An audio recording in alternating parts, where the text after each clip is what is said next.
राष्ट्रीय महामार्ग प्राधिकरण ठेकेदार यांची हलगर्जी, संतगती कामामुळे अपघातात मोठ्या प्रमाणात वाढ. अपघातात 24 लाईव्ह महाराष्ट्र न्यूजचे पत्रकार वसंत वाणी थोडक्यात बचावले. राष्ट्रीय महामार्गाचं काम अत्यंत कासव गतीनं. कोंढाईबारी विसरवाडी महामार्गावर झालेल्या भीषण अपघातानं संपूर्ण परिसरात हडकंप उडाला होता. कंटेनरच्या जबर धडकेत नवापूर आगाराची बस अक्षरशः चेंदामेंदा झाली.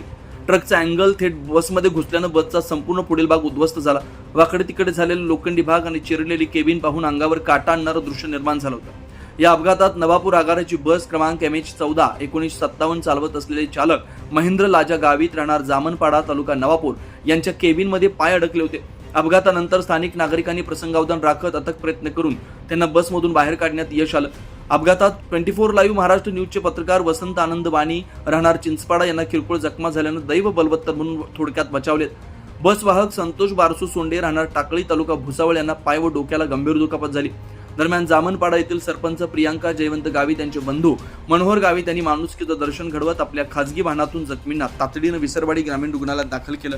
या बसमध्ये एकूण 15 प्रवासी प्रवास करत होते. त्यामध्ये नवापूर तालुका, चिंचपाडा, नवापूर शहर, साक्री तालुका तसेच सुरत, दहिवेल आणि सटाणा येथील प्रवाशांचा समावेश असल्याची प्राथमिक माहिती आहे. सुदैवानं बहुतांश प्रवासी किरकोळ जखमी झालेत. त्यांच्यावर प्राथमिक उपचार सुरू आहे. अपघातानंतर महामार्गावर एकच खळबळ उडालेली होती. काही काळ वाहतूक पूर्णतः विस्कळीत झाली होती. घटनेची माहिती मिळताच पोलीस व आपत्कालीन सेवा घटनास्थळी दाखल झाल्या. या अपघाताचा पुढील तपास सुरू आहे. अपघातात जखमी प्रवाशांची नावं महेंद्र लाजा गावित, बस चालक राहणार जामनपाडा तालुका नवापूर, संतोष बारसू सोंडे बसवाहक राहणार भुसावळ, योगेश माका पाटील वय 28 राहणार सुरत, भावना योगेश पाटील वय 22 राहणार सुरत, भास्कर हरी चिते वय 64 राहणार नवापूर, पत्रकार वसंत आनंद वाणी वय 55 राहणार चिंचपाडा तालुका नवापूर, राजेश विनायक पाटील वय 45 राहणार साक्री जिल्हा धुळे, उषा मोहन गायकवाड वय 35 राहणार विसरवाडी तालुका नवापूर. दरम्यान राष्ट्रीय महामार्ग प्राधिकरणाच्या हलगर्जीपणावर ठेकेदारांच्या कासव गतीनं सुरू असलेल्या कामांना पाठिंबा दिल्यानं राष्ट्रीय महामार्ग क्रमांक 6 अपघातांचं केंद्र बनलं. शेकडो अपघात राष्ट्रीय महामार्ग क्रमांकावर झाल्यानं अनेक चालक व मालकांना आर्थिक, शारीरिक, मानसिक नुकसानीला सामोरं जावं लागतंय. अनेक अवजड वाहनधारक, दुचाकी, चारचाकी चालकांचा मृत्यू ओढवला असून काहींना कायमचं शारीरिक अपंगत्व आलं. नागरिकांनी प्रचंड संताप व्यक्त करत राष्ट्रीय महामार्ग प्राधिकरण व ठेकेदार यांच्या कारभारावर दाशर उडलेत. राष्ट्रीय महामार्ग क्रमांक 6 वर जोपर्यंत लवकर काम होत नाही तोपर्यंत भीषण अपघातांना आमंत्रण मिळण्याची शक्यता आहे. माझं नाव संतोष बारसू सोंडे. मी कंडक्टरमध्ये होतो आणि ML गावी ड्रायव्हर. मग कसं झालं? तिथं ते पोलीस चौकीजवळ ट्रॅफिक जाम होती. पुढे गाडी बी होती, त्याच्या मागे आम्ही उभे होतो. पण आमच्या मागून एक मोठा कंटेनर आला. त्याने जबरदस्त आमची उभी गाडी ठोकली. जोपर्यंत त्याचे ब्रेक थांबली नाही तोपर्यंत त्याने आमची गाडी डायरेक्ट पुढच्या अँगलच्या गाडीमध्ये पूर्ण वरती टोटल लॉस करून टाकली. म्हणजे बस मध्ये उभी होती आणि मागून ट्रकने कंटेनरने धडक दिली. धडक एकदम जबर धडक दिली डायरेक्ट, की त्या समोरच्या कंटेनर मधले अँगल पूर्ण आमच्या गाडीमध्ये आले. आपल्या बस मध्ये किती प्रवासी होते? 15.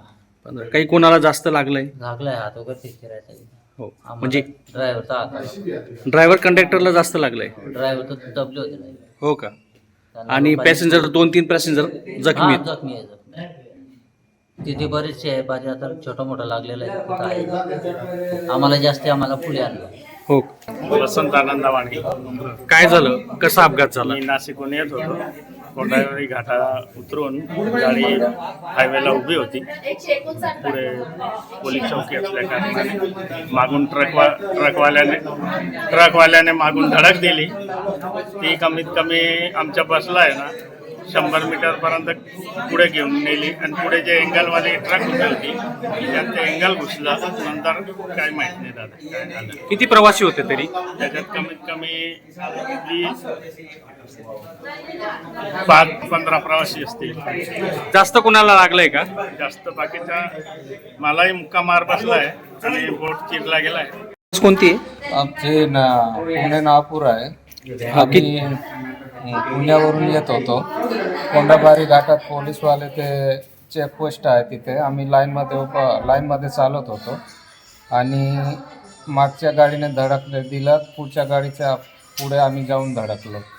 तर पूर्ण मी दाबले गेलो होतो. कंडक्टरला पण लागलं आहे आणि ते गाडीतलं मोठं एंगल भरलेलं होतं ते पूर्ण बसमध्ये निघून गेलं आहे.